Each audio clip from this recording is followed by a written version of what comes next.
Hi, I'm Sam. I'm an elder in the church, and I came to Cornerstone through my parents. My parents are, most of you know, Pastor Dick, and my mom Mary, who passed away unexpectedly, were founding members of the church. So I was coming, I don't know, since probably second or third grade is when I started coming to what started as a Bible study in the basement and has grown into what you see here today in this church. So that's how I came to connect. And we have an interesting story, and I know Dad doesn't talk about it a lot, Mom doesn't talk about it a lot, but you know, early on in my childhood, my parents were divorced or got divorced, and I know Mom started going to church and she started plugging into this Bible study. She got saved, and I know Dad noticed the change in her, and he started coming to church and he got saved, and then the rest is history. Mom and Dad actually ended up getting back together, and we plugged into the church, and God's been real to me since a very young age. So in terms of giving and how I became a generous person, I would say that as Mom and Dad, you know, like I said, Mom and Dad were part of the church. They modeled giving to me. They modeled being faithful to the church.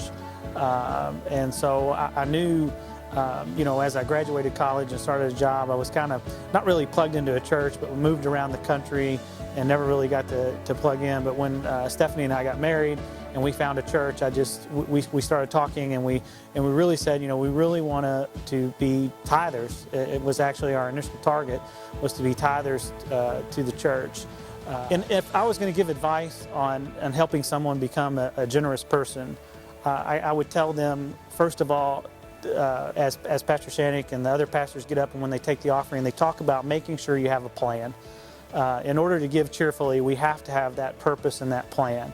I would say start somewhere and be faithful in that plan. Now, I would also be, at the same time I have a plan, I would also be sensitive, meaning be sensitive to the Spirit and where He may want you to go beyond that plan, or where God may be calling you to go beyond that plan.